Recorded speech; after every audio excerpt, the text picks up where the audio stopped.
अस्सलाम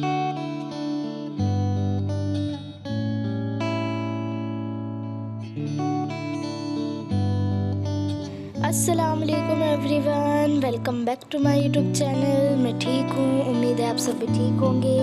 अगर आप मेरे यूट्यूब चैनल पर नए हैं तो चैनल को सब्सक्राइब करना और बेल आइकन को प्रेस करना ना भूलें, ताकि जब भी हमारी कहानी का कोई न्यू एपिसोड आए तो आप देखना ना भूलें।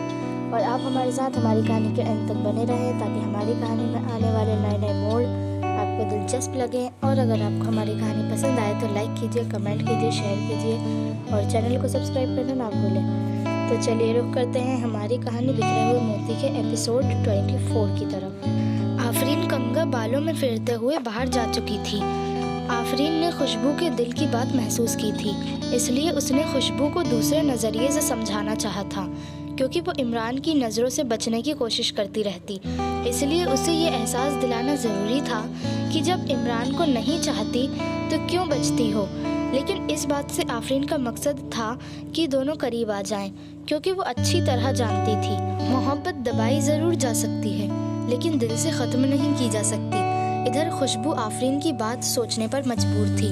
आफरीन सही कह रही है, अगर इमरान से इस तरह से बचूंगी तो उसे एहसास तो होगा ही। मैं अब उससे बचने की बिल्कुल कोशिश नहीं करूंगी। खुशबू आईने के सामने खड़ी हुई बालों में धीरे धीरे कंघा फेरते हुए अपनी सोच में गुम थी। अरे खुशबू, अभी तक तैयार नहीं हुई? बस कंघा ही कर रही थी। आफरीन की बात का खुशबू ने कंघा करते हुए जवाब दिया था। खुशबू, तुम यहाँ बैठो। आफरीन ने खुशबू को कार की आगे वाली सीट पर बैठने को कहा था। खुशबू खामोशी से बैठ गई थी। इमरान कार ड्राइव कर रहा था। भाई, हम लोग कहाँ आए हैं? अर्शी ने इमरान से पूछा था। तुम्हें पता नहीं अर्शी, ये हाजी अली की मज़ार है। जब तुम छोटी थी तो अब्बू के साथ आया करती थी। इमरान के जवाब देने से पहले ही आफरीन ने अर्शी की बात का जवाब दिया था। अभी कहते हैं इस मज़ार पे मांगने से सब कुछ मिल जाता है। हाँ, बशर्ते दिल से दुआ मांगी गई हो। आफरीन कार से उतरते हुए अर्शी से कह रही थी। इमरान ने जल्दी से खुशबू की तरफ का गेट खोला था। इन लोगों ने अपनी सैंडल्स और शूज़ बाहर उतारे थे और अपने सर पर दुपट्टा ओढ़ा था। इमरान ने अपनी पैंट की जेब से टोपी निकालकर लगाई थी। ये लोग मज़ार पर गए थे और हाथ बांधे हुए दुआ मांग रहे थे। हाजी अली बाबा, आप अल्लाह से दुआ कीजिएगा। आप तो उनके बहुत करीब हैं, वो आपकी बात ज़रूर मानेंगे। खुशबू जिससे मैं मोहब्बत करता हूँ और वो भी करती है, ये मैं अच्छी तरह जानता हूँ, लेकिन वो ख़ुद को मेरे काबिल नहीं समझती, इसलिए मुझसे दूर दूर रहती है। आप अल्लाह से दुआ कीजिएगा कि उसका दिल मेरी तरफ मोड़ दें और उसे मेरी ज़िंदगी की सबसे बड़ी खुशी बना दें। इमरान दुआ मांगते हुए हाजी अली बाबा से कह रहा था। बाबा साहब, मैं आपकी मज़ार पर बस इसी ख्वाहिश से आई हूँ।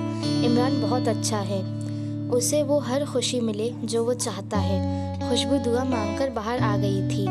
भाई, अब भी कहाँ चलेंगे? आफरीन कार में बैठते हुए इमरान से पूछ रही थी। तुम लोग कहाँ जाना चाहती हो? इमरान ने अपनी बात का जवाब दिए बिना ही सवाल किया था। वो खुशबू से पूछ रहा था। जहाँ आपकी मर्जी हो।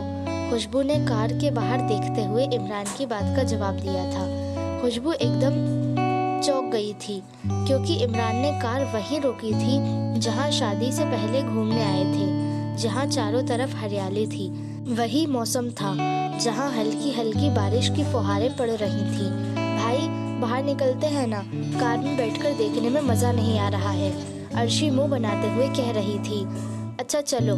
बहुत अच्छा मौसम था, दिल को बहुत सुकून सा मिल रहा था घर की चार दीवारी से बाहर निकलकर। अल्लाह, मेरा दुपट्टा निकल ही नहीं रहा। क्या हुआ खुशबू? इमरान ने खुशबू से पूछा था। ये दुपट्टा कांटों में उलझ गया है, निकल ही नहीं रहा है, लगता है फट जाएगा। नहीं, मैं इसे फटने नहीं दूंगा, मैं इसे कांटों से निकाल कर रहूँगा। इमरान खुशबू की तरफ देखकर कह रहा था। खुशबू इमरान की बात का नज़रिया समझ गई थी। इमरान ने वो संभालकर बिना फटे हुए दुपट्टा कांटों से निकाल दिया था। ये लो, मैं इसे अब कभी कांटों में नहीं उलझने दूंगा। इमरान ने खुशबू का दुपट्टा निकालकर कहा था। खुशबू उसकी बातें अच्छी तरह महसूस कर रही थी। जिस तरह से इमरान का रवैया उसके साथ था, वो तो उसे बहुत सीरियसली पेश आ रहा था। मुझे आफरीन की बातों में नहीं आना चाहिए था।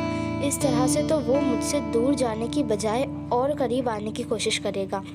क्या हुआ खुशबू, क्या माजी में खो गई? नहीं तो मैं तो बस यूं ही। इमरान के इस तरह से टोकने पर वो चौंक गई थी। अरे आबिद भाई, आप कब के आए हुए हैं? खुशबू ने अंदर आते ही आबिद से पूछा था। बस अभी आया हूँ। घूम आई तुम? हाँ भाई। अम्मी अब्बू कैसे हैं? ठीक हैं। और जावेद भाई? वो भी ठीक हैं। पहले ये तो बताओ और बैठो कि तुम कैसी हो। आबिद ने उसका हाथ पकड़कर अपने पास बिठाया था। भाई मैं बिल्कुल ठीक हूँ। खुशबू और सब लोग कहाँ हैं? वो लोग अभी बाहर ही हैं। अरे भाई, बड़ी अम्मी कहाँ हैं? मेरे लिए किचन में नाश्ता बना रही हैं। अरे आबिद, तुम कब आए? घर पर सब कैसे हैं? दोनों गले लगे थे और इमरान पूछ रहा था, घर पर सब ठीक हैं? भाई अस्सलाम वालेकुम। वालेकुम अस्सलाम। अर्शी और आफरीन ने आते ही सलाम किया था। अरे बेटा, तुम लोग आ गए, बिल्कुल सही टाइम पर आए हो। तुम लोग भी कुछ खा लो। फरीदा बेगम नाश्ता टेबल पर रखते हुए कह रही थी। पर अम्मी, हम लोग सब होटल से खाकर आए हैं। अर्शी आबिद के पास बैठते हुए कह रही थी। आबिद नाश्ता करके आराम करने के लिए इमरान के कमरे में चला गया था। कौन? खुशबू। हाँ भाई, आओ बैठो। आबिद ने खुशबू को अपने पास बैठने को कहा था। भाई, क्या आप यहाँ किसी काम से आए हैं? हाँ, यहाँ मुझसे महक को कोई काम है। भाई, मैं आपसे कुछ पूछूं? हाँ। खुशबू नजरें नीची किए भाई से पूछ रही थी। भाई, महक सिर्फ आपकी दोस्त है या? मैं समझ रहा हूँ तुम क्या जानना चाहती हो। खुशबू के अधूरे जुमले को आबिद ने पूरा किया था। महक एक बहुत अच्छी लड़की है। मेरी मुलाकात उससे दिल्ली में हुई थी, लेकिन वो अभी अपनी सर्विस छोड़कर यहाँ अपनी नानी के पास आई हुई है। वो अब यहीं पर रहेगी। उसे कुछ प्रॉब्लम आ गई है, इसलिए उसने मुझे यहाँ बुलाया है। पर भाई, मैं जो आपसे जानना चाहती थी वो तो आपने बताया ही नहीं। खुशबू मुंह बनाते हुए कह रही थी। वही तो बताने जा रहा था। खुशबू, महक एक दोस्त से कुछ ज्यादा है मेरे लिए। इसका मतलब भाई, आपने महक को मेरी भाभी बनाने के बारे में सोचा है? हाँ। क्यों, क्या तुम्हें महक पसंद नहीं है? नहीं भाई, महक बहुत अच्छी है। आप उसे मेरी भाभी जरूर बनाना। खुशबू आबिद के गले लगकर कह रही थी। क्या हुआ महक, तुमने मुझे इस पार्क में क्यों बुलाया? आबिद महक के पास बैठते हुए कह रहा था। आबिद, मैं बहुत परेशान हूँ। क्या हुआ महक, ऐसी क्या परेशानी है? कोई बड़ी प्रॉब्लम है? हाँ आबिद, मुझे यहाँ आए हुए अभी एक हफ्ता भर भी नहीं हुआ है और मुझे परसों पता चला कि अब्बू ने दूसरा निकाह कर लिया है। क्या? आबिद ने एकदम चौंक कर पूछा था।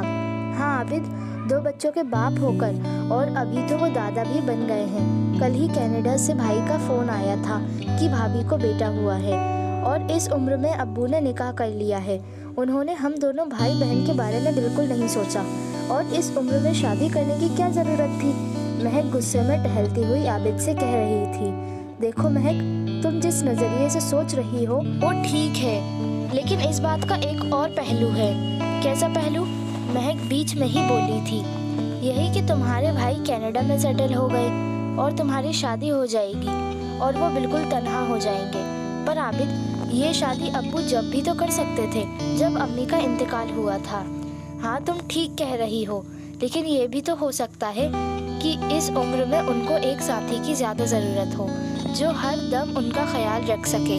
और तुम इस बात को ज़्यादा सीरियस मत लो, ज़्यादा मत सोचो, सोचने से परेशानियाँ और बढ़ती हैं। आबिद महक के कंधे पर हाथ रखते हुए कह रहा था। आपा आइए ना, बैठिए। तमकीन के जाने के बाद आज कैसे निकलना हुआ? फरीदा सोफे के तकिए ठीक करते हुए कह रही थी। बस यूं ही सोचा कि खाली बैठी हूँ तो मिल आऊँ। नसीमा आई हुई है, वो जूबी को ज़बरदस्ती शॉपिंग के लिए ले गई हैं। आई हूँ, हमें क्या मतलब उनसे? फरीदा मुंह बनाते हुए कह रही थी। भाभी, वो यहाँ एक काम से आई हैं। आई हूँ किसी भी काम से, हमें कोई फ़र्क नहीं पड़ता। अगर भाभी वो काम इस घर से ताल्लुक़ रखता हो तो? ज़ैनब बड़े धीरे लहजे में बोल रही थी। क्या मतलब आपा, आप क्या कहना चाहती हैं? मैं समझी नहीं। फरीदा अपने हाथ का काम छोड़कर ज़ैनब की बात सुनने बैठ गई थी। मैं यही कहना चाहती हूँ, वो खुशबू के सिलसिले में आई हैं। खुशबू के? फरीदा ने एकदम चौंक कर पूछा था। हाँ भाभी, वो खुशबू को दोबारा अपनी बहू बनाना चाहती हैं। आपने हमारी कहानी यहाँ तक सुनी। आपको हमारी कहानी में आने वाला नया मोड़ कैसा लगा हमें कमेंट करके ज़रूर बताएं। अगर पसंद आया हो और अगर हमारी कहानी पसंद आई हो तो लाइक कीजिए, कमेंट कीजिए, शेयर कीजिए और चैनल को सब्सक्राइब करना ना भूलें। तो चलिए मिलते हैं हमारी कहानी के नेक्स्ट एपिसोड में। तब तक के लिए खुदा हाफिज़ and thank you for watching.